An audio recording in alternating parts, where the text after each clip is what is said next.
This episode is brought to you by Shopify. Forget the frustration of picking commerce platforms when you switch your business to Shopify, the global commerce platform that supercharges your selling wherever you sell. With Shopify, you'll harness the same intuitive features, trusted apps, and powerful analytics used by the world's leading brands. Sign up today for your $1 per month trial period at shopify.com/tech, all lowercase. That's shopify.com/tech. How would you like a 15% discount to my daily email, the stack of stuff, the show notes, discounts to the conference, all of that? All you need to do is text the word show to 33777. You'll get the annual subscription with a 15% discount to my daily email. You'll get the stack of stuff, the links to the show notes, discounts to the conference, and so much more. All you have to do is text the word show, SHOW, to 33777. Text show to 33777.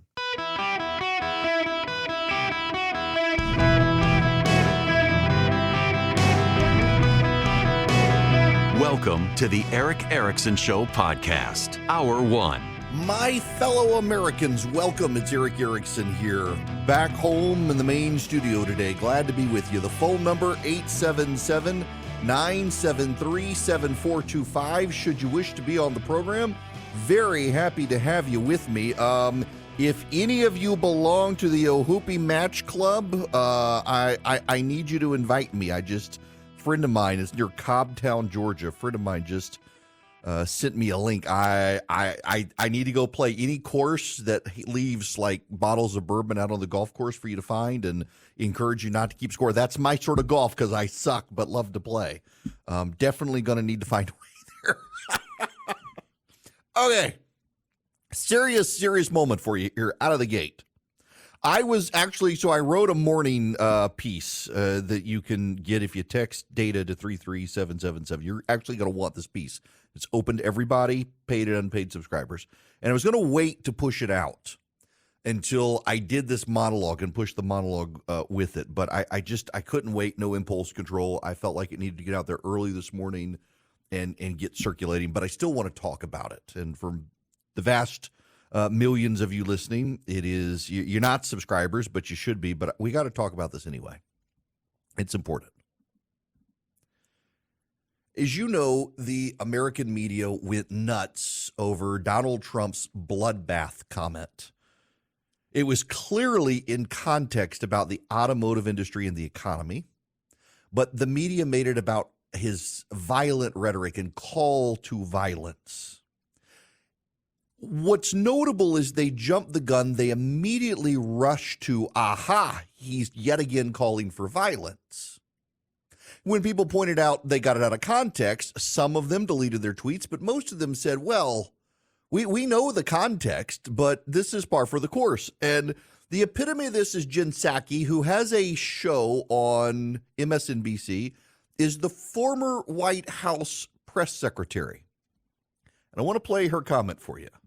Trust me, I could go on and on and on. We all know by now that Trump's allusions to political violence are not merely rhetorical. His supporters take them literally. That's part of the big problem here. And he knows that too.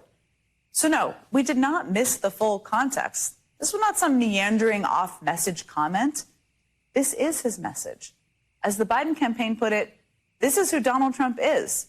A loser who gets beat by over 7 million votes, and then instead of appealing to a wider mainstream audience, doubles down on his threats of political violence. Except there was no threat of political violence. It was rhetoric that the media itself uses over and over, this bloodbath rhetoric for what happens at the polls, what happens to jobs, when layoffs happen.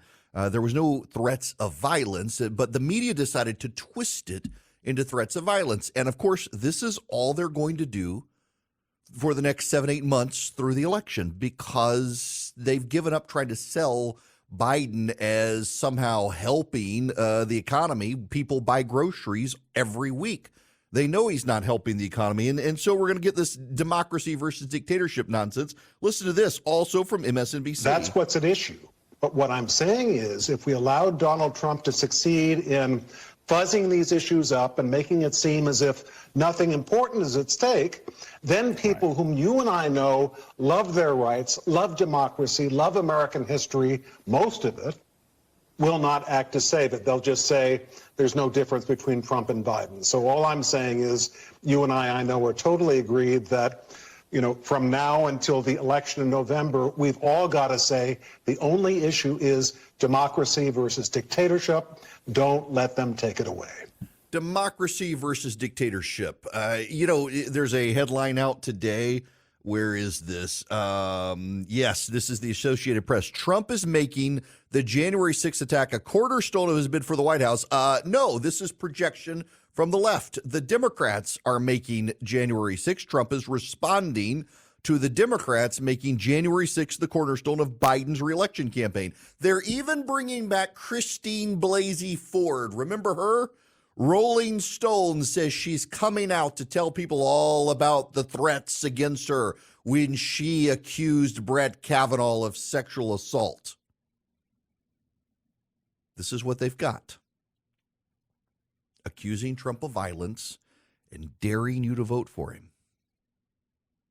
So let's talk about right-wing violence. I was at CNN when Gabby Giffords, someone attempted to assassinate her, whenever that was. I remember I was at, there was a conference the beginning of the year called Awakenings. I had been invited to it. It was in Kiowa Island, and the news broke, and I had to go home. I had to be on TV to talk about it. And it was me against the hosts and the Democrats, all of whom were indicting the Republicans. The details were still fresh, and yet it was the Republican violence that was the media pounced. The Republicans are always accused of pouncing. It was the media and the Democrats pounced, accusing Republicans of violent rhetoric. The New York Times blamed Sarah Palin for a mail piece that had targeted Gabrielle Giffords' district, claiming she put a target on her district, which is common political rhetoric. Then it turns out the shooter was mentally ill and not politically motivated. To the extent he had political leanings, he was a socialist. They moved on from that story, but it took about a week to move on. Floyd Lee Corkins, in 2013, after the Gabby Giffords shooting, Floyd Lee Corkins went into the Family Research Council with a handgun and a bag of Chick-fil-A sandwiches. Family Research Council, my friend Tony Perkins runs it. My friend Jody Heiss is there now. Great people, great people. A fantastic organization I'm proud to support. Floyd Lee Corkins went in with a bag of Chick-fil-A sandwiches and a gun and intended to put bullets in the heads of the employees and then stuff Chick-fil-A sandwiches in their mouths because they opposed gay marriage and were listed as a homophobic group by the Southern Poverty Law Center. Fast forward, James Hodgkinson showed up at a baseball field outside of Washington, D.C., where Republicans were practicing for a game and attempted the mass assassination of members of Congress, nearly killing Steve Scalise. James Hodgkinson actually was motivated by politics. James Hodgkinson was not a right-winger. James Hodgkinson was a progressive activist who watched MSNBC and read the Southern Poverty Law Center website, and he wanted to shoot and kill Republican members of Congress.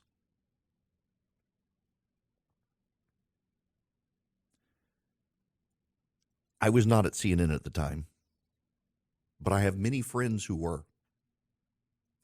Every single conservative on that network at that time says the moment it became apparent James Hodgkinson had political motivations, the network moved on from the story. Every single conservative who worked there that I know said they moved on from the story. The moment it turned out he was a Bernie Sanders supporter, they dropped the story. I was there for the Gabby Giffords shooting, and we went on 4 or 5 days talking about the story until it turned out the guy had no political motivation. Only then did we drop it. But those 4 or 5 days were pure speculation, and it was me versus everybody else defending Republicans, that their rhetoric was not enough to incite someone to violence, that this was clearly a crazy person. No. They used a symbol that looked like a target in Gabby Giffords' district. Had to be politically motivated until it turned out not to be. The American Press Corps has picked a side. Donald Trump is a threat to democracy, they view him as, and so they'll bend their judgments and twist the truth and standards to ignore things Democrats do and play up anything they think can be tied to Donald Trump, including his statement about bloodbath, which was clearly about the economy, but they're going to twist it and say, well, we're not really taking it out of context because the whole context is he's violent and incites people to violence. They still claim January 6th was an insurrection. This still boggles my mind. It was a bad day. It is a condemnable day. I was the one who said the police should have opened fire to keep the people out of the Capitol, to protect Congress. I still get hate mail from people on the right about that, but it was not an insurrection. It's the statistically most well-armed group of American citizens ever to exist, and they all showed up without their guns. Some insurrection. One shot fired that day by a police officer, stopping a woman from smashing through a window. On Trump's inaugural day, over 200 people were arrested. The night before at a ball, Republicans were attacked, one injured. The police had to fire tear gas. On inaugural day, over 200 people arrested. They smashed windows of businesses. They threw Molotov cocktails. They threw concrete and rocks at police. 6 police officers were injured. Remember, they talk about the police officers injured at the Capitol on January 6th. They never want to talk about the police officers injured by progressive activists on Trump's inaugural day. Charges against 129 of the rioters were dismissed. 21 people pled guilty. Others were found guilty. The reason for the disparity, and they point to the mass number of people arrested on January 6th as disproportionate, except on inaugural day, they couldn't use cell phone records to specifically tie people to the fire bombings of businesses and the violence against police. And many of them had their faces covered and security cameras couldn't pick up who they were. On January 6th, it was very easy. Round up everybody whose cell phone records showed they were inside Congress. It was easier to prosecute. That's why. The reason so many people had their cases dismissed over Trump's inaugural was because the police could not actually tie them to the violence. The progressive left in the last few years has sabotaged rail lines. Have you heard major national coverage about this? It's true. Progressive activists have sabotaged rail lines in this country, derailing trains carrying fossil fuels. They vandalized the Constitution and Declaration of Independence just the other week, destroying works of art as progressive activists scream about climate change. They've attacked individuals and corporate CEOs and others who they say are threats to the environment. Progressive activists have done this. They've attempted mass assassinations of Republican members of Congress and conservative political workers in Washington, D.C. They've rioted. They've vandalized businesses. They've firebombed businesses. They've harassed people in churches. In Atlanta, they've attacked police and firefighters and firebombed a youth facility to stop a police training facility from being built. All of these people are on the left, and what does the media do? Check the box. Well, we gave it 3 seconds of news coverage, therefore you can't say we didn't cover it. Look at what's happening on college campuses. College professors in anti-Semitic tirades. Progressive students hounding Jewish students locked inside a library, demanding they come out and face justice. Speakers on college campuses being shut down and chased off campus by progressive activists, many times with the academic community and the leadership of the universities nodding along in agreement. All progressives. And the media doesn't say anything about it. The media doesn't say anything about that violence. They don't want to cover that violence. They only want to cover the right. I want to go back to Jen Psaki. You need to hear this again. Trust me. I could go on and on and on. We all know by now that Trump's allusions to political violence are not merely rhetorical. His supporters take them literally. His supporters take them literally. There's just one problem with what Jen Psaki said. In just the last decade, we've had a mass assassination attempt on Republican members of Congress and a mass assassination attempt on conservative political activists. And both of the would-be assassins were MSNBC viewers, not Fox News viewers. Is Jen Psaki going to hold her own network and her own side accountable? I'm not going to hold my breath. Hello there. Welcome. It is Eric Erickson here across the nation. The phone number, 877-973-7425. Should you wish to be on the program, delighted to have you. Now, I got to add some extra context because I think it's deeply important for you to have this context here when it comes to behaviors of the media on all of these issues. When young men shoot up schools, if they're white, we get multiple days of coverage in the American press. If they're transgender or black, they move on as quickly as possible. If they're a young white man who commits violence and writes a manifesto, the media wants to publish it. If it's a young transgender person in Nashville, the media has no curiosity whatsoever about the manifesto. None. If there's a mass shooting and it is black-on-black violence, like in Alabama at a birthday party, the media ignores it. If it's an elderly white man who shoots a young white woman who's backing up in his driveway, media doesn't touch it. If it's a young black man who gets shot through the door of a home by an old white man, gets wall-to-wall media coverage, lectures on race in America, and a presidential visit. Intersectionalism, critical theory define which shootings are relevant and which are not, and which violence is relevant and which is not. And this gets to even the coverage of the Israel-Hamas situation, where much of the coverage about the violence after the first week and the shock wore off was essentially, well, you know, Hamas, they're oppressed and they're lashing out of the oppressors.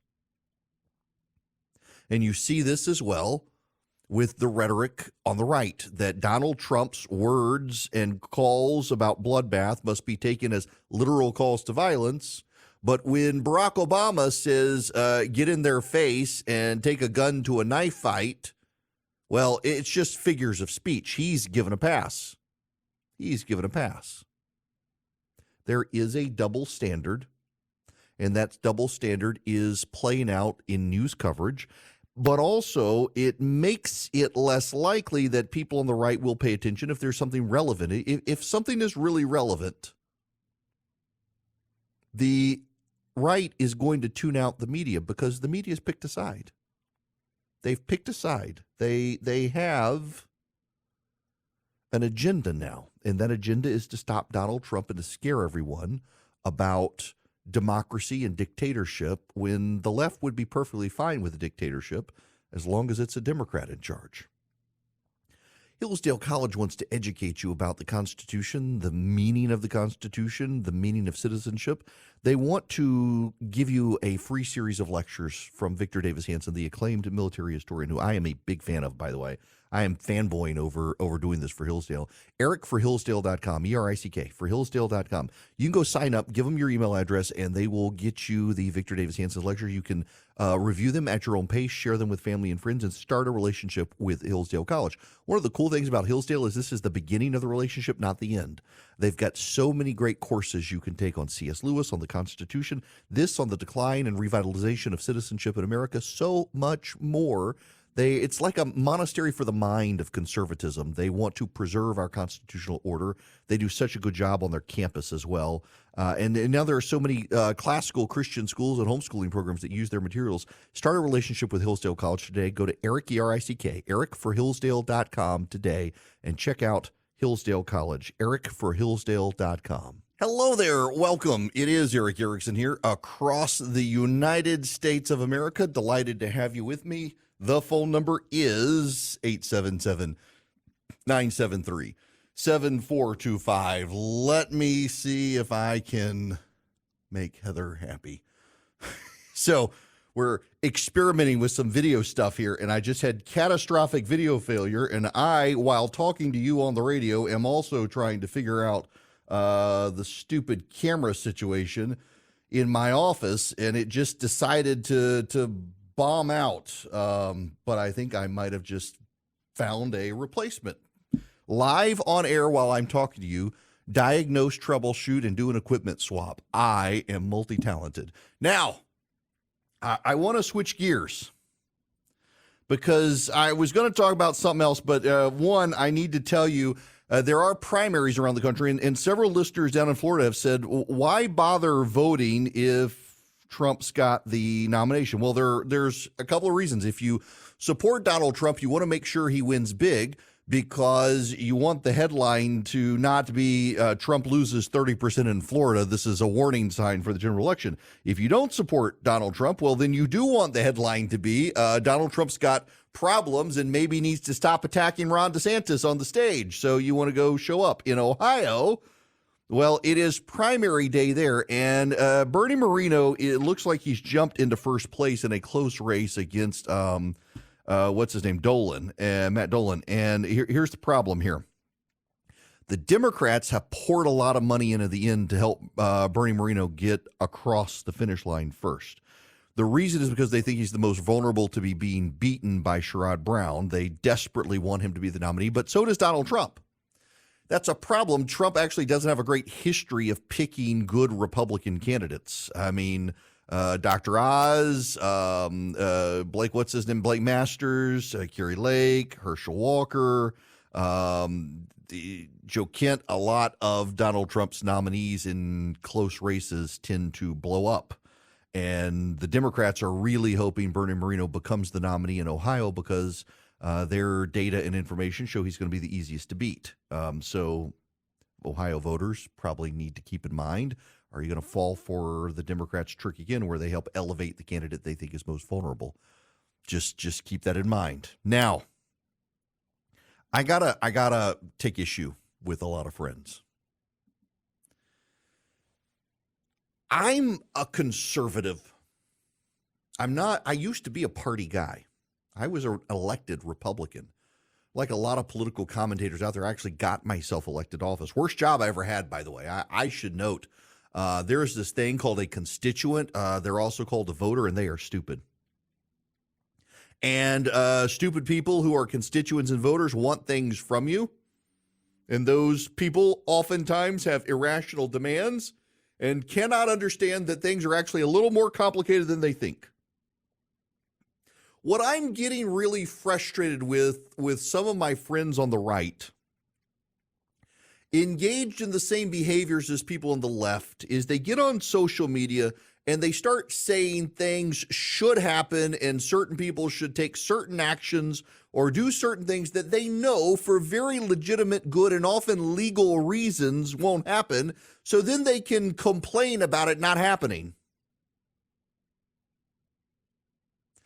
I go nameless because I actually do like the guy, but I saw a guy yesterday who's a political prognosticator on the right say that with Sam Alito, that's Sam Alito of the United States Supreme Court, enjoining Texas from enforcing a law about rounding up illegal immigrants, that Texas should go get a bunch of other states, start rounding up and arresting the illegal immigrants, and when the feds come to stop them, arrest the feds. That may sound really good to you, but it's also unconstitutional. And not only is it unconstitutional, but if you arrested the feds for stopping you, you would be personally liable. The police officers who arrested the federal agents would themselves be personally liable. Are you going to foot their bill? Probably not. There are reasons things happen and don't happen. There are things that can and cannot happen, and there are processes. And you can say, well, the left gets away with stuff, but the left doesn't get away with that. The left doesn't get away with arresting federal officers. There's personal legal liabilities. It's great for you to just throw stuff out there and throw chum in the water and get people excited and anxious and riled up about stuff and then make people angry when what you say should happen doesn't happen and never mind the consequences. There's a lot of nihilism on the right these days. You just want to watch the world burn, stir people up. You don't need a solution. You don't want a solution. You just want people to be existentially anxious and in terror all the time about things that you can't control and offer up wild solutions using your credibility to claim that it's a credible option when it's not and people don't know any better, and you're preying on the vulnerable just like the left does. And that gets me to the Supreme Court case about free speech.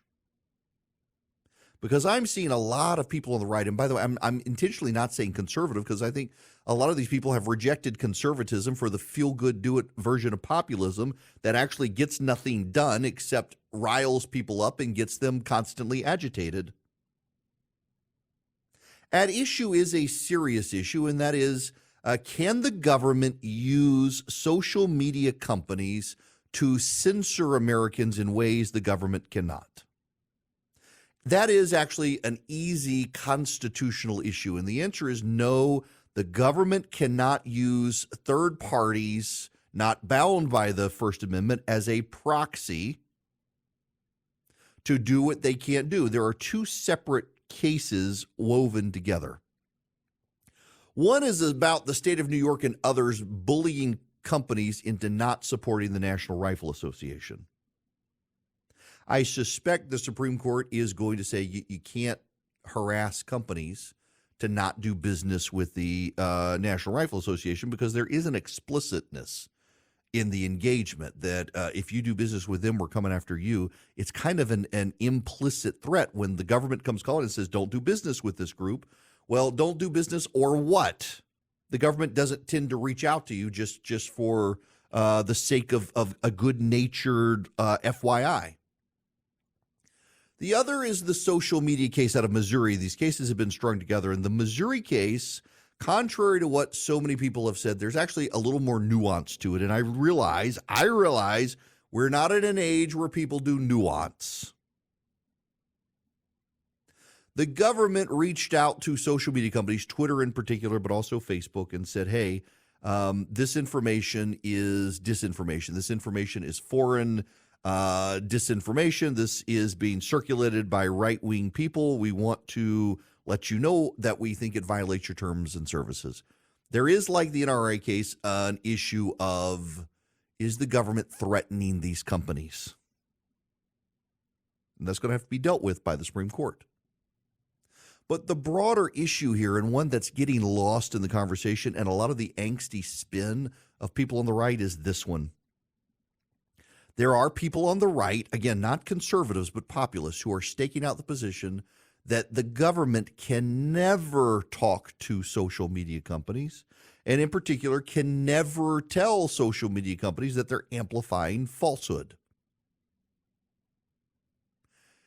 There are people on the right who wish you to know that if the Supreme Court rules otherwise, that the First Amendment is scrapped, and that's not true. It's fatuous nonsense. The government absolutely, just as any private citizen can, talk to a social media company. And the government can, just as you and I can, tell a social media company that something that is getting widespread traction on their site happens to be foreign disinformation or happens to be false. The government can get it wrong, too, because they're infallible people. Again, the reason to be a conservative is because we're all sinners and we should want as few in charge of us as possible. So small government is a good thing. When big government gets a handle on things, this becomes a problem. It does become a problem. My point here is not that the conservative case is wrong. I actually support Missouri in the case. The problem here is a lot of the spin by a lot of people on the right is willfully overbroad so that if they don't get their way with something they know they're not going to get after oral arguments, they can do what the left is doing, which is discredit the Supreme Court. Because both sides have now decided to go down this path where if you don't get your way, you discredit the other side. If you don't get your way, you get to discredit the institutions that did not give you your way, never mind the legal merit. And the fact of the matter is, government has to be able to be in dialogue with private corporations in America. The lines are, what is that dialogue? Is there an implied threat? Are they telling these companies that they should not do something, or are they just giving these companies information that the companies don't have access to? This whole idea that Twitter wouldn't otherwise censor these voices, Twitter at the time was run by a group of progressives who were willfully censoring people, myself included, more than once, without government interference. I really get mad at people who purport to be on my side these days, who really do want you as angry as the left does. I don't know who needs to hear this, but a guy showed up at work today. He's been showing up at work. He works 7 days a week. Doesn't even take off on the weekend. And he showed up at work today, too. In fact, he works long shifts every day. His name is God. And he showed up for work again today. So everything's going to be okay. There's no reason to panic. So much of the left-wing angst in this country right now comes from a group of atheists who form their own religion, and they drive themselves into an existential frenzy of terror on a daily basis, hatred of the other side, what the other side is going to do. People on the right are doing the same thing, except the people on the right are supposed to be grounded in a faith tradition. There are certainly atheists on the right, but the majority of them, the overwhelming majority of them, have always said they believed in the sovereignty of God, except none of them act like it anymore, or very few of them do. So this idea that we need to discredit the institutions that don't give us our way, we need to drive you into a frenzy of existential dread over what the other side is going to do, you don't have to behave like the left. You don't have to operate that way, particularly if you believe there is a sovereign God on his throne and all things work for the good of those called according to his purpose. You absolutely do not have to behave like the people who reject the very notion of the divine. And yet so many people on the right who profess Christ as Lord on their lips act like they themselves are God Almighty in their actions, and that they themselves should whip everybody else into frenzy by lying through misstatement of truths, through half-truths, through twisting of truths, through twisting of fact, through twisting of what's going on in the world in a way that offers you solutions that fail you every time, but they can keep whipping you into a frenzy about what's going on. The fact of the matter is, it doesn't look like the First Amendment is in jeopardy at the United States Supreme Court. If you actually listen to the hearing, what is at jeopardy is this brand new idea from the right that corporations and the government should never be allowed to talk to each other. And there are people on the right who now claim that that's the way it should be, except that's the way it's never been in this country. And that's not going to change. Stop lying to people for your own clicks and ratings, people, please. I'm afraid because people on the right have been so mendacious and tried to carve out such a broad exception, we're not going to get the things we want.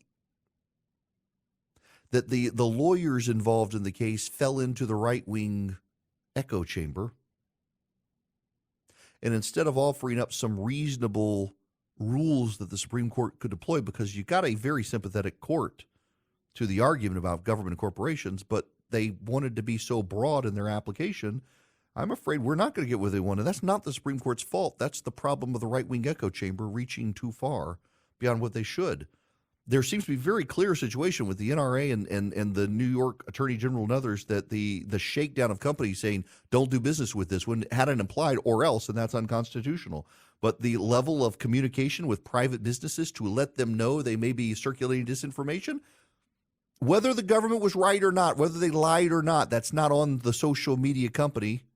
That is on the government. There can be consequences for it, but the consequence should not be and is not going to be from this Supreme Court that the government and corporations cannot talk to each other. And anyone telling you that that's the way it should be, and if they don't get their way, the Supreme Court has failed us, is lying.